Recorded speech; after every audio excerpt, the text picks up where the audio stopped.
Assalamualaikum warahmatullahi wabarakatuh. Waalaikumsalam warahmatullahi wabarakatuh. Selamat datang dalam debat dengan mosi meningkatkan literasi melalui pojok baca. Tim Pro meyakini bahwa pojok baca adalah sarana efektif untuk meningkatkan literasi masyarakat. Sedangkan tim kontra berpendapat bahwa pojok baca bukan solusi utama dan memiliki keterbatasan.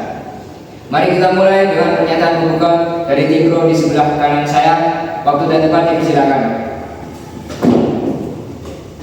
Terima kasih moderator.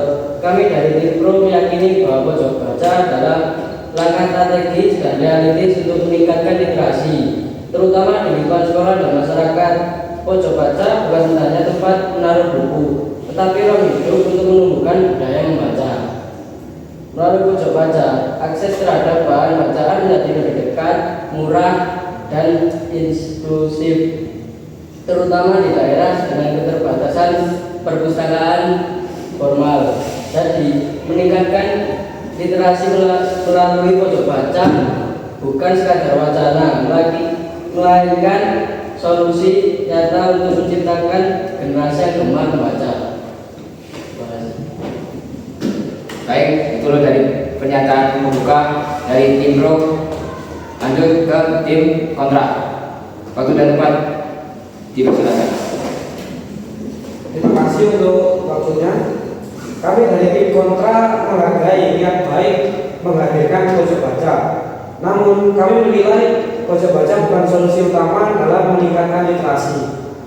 Masalah literasi di Indonesia jauh lebih kompleks, bukan sekedar ketersediaan tempat membaca, tetapi juga motivasi, kualitas bacaan, dan kemampuan mengambil teks. Pojok baca tanpa manajemen dan pendamping yang baik hanya akan menjadi hiasan ruangan, bukan pusat literasi yang efektif. Terima kasih.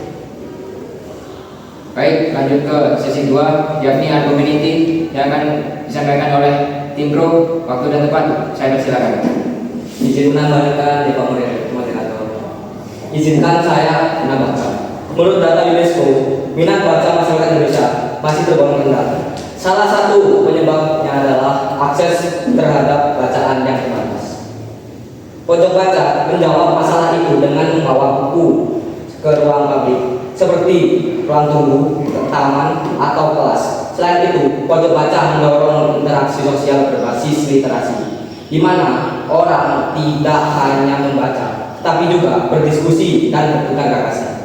Inilah bentuk pemberdayaan literasi dari akar rumput, bukan dari atas meja kebijakan saja. Terima kasih. Baik, saya lanjutkan ke tim kontra. Waktu dan tempat saya persilakan. Izinkan saya memperjelas. Dari yang saya cari di internet, sebanyak 70% siswa Indonesia memiliki tingkat literasi yang sangat rendah. Menurut studi program for International Student Assessment atau bisa disebut PISA tahun 2022, banyak pojok baca di sekolah atau kantor yang akhirnya terbengkalai karena tidak ada program lanjutan seperti grup baca atau diskusi rutin. Selain itu, generasi saat ini lebih tertarik pada media digital, artikel interaktif, podcast, dan e-book. Artinya, strategi literasi harus mengikuti perkembangan zaman, bukan hanya menambah ruang baca konvensional. Kami menegaskan, yang perlu ditingkatkan adalah budaya literasi digital dan pembelajaran kritis, bukan sekedar Waktu habis. Lanjut ke sesi terakhir, yakni penegasan.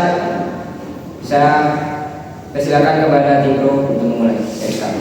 Terima kasih. Kami memahami tim kontra mungkin akan mengatakan bahwa pojok baca kurang efektif karena keterbatasan fasilitas atau minat baca yang rendah. Namun, justru itulah peran pojok baca, membangun minat sejak kecil melalui pendekatan dan kebiasaan. Teknologi boleh berkembang, tetapi interaksi manusia dengan buku fisik tetap memiliki daya tersendiri dalam membentuk karakter dan empati pembaca. Jadi, bukan pojok bacanya yang kurang efektif, melainkan kesadaran kita yang belum konsisten memanfaatkannya. Terima kasih. Baik, lanjut ke tim kontra. Waktu dan tempat saya persilakan. Terima kasih atas waktunya.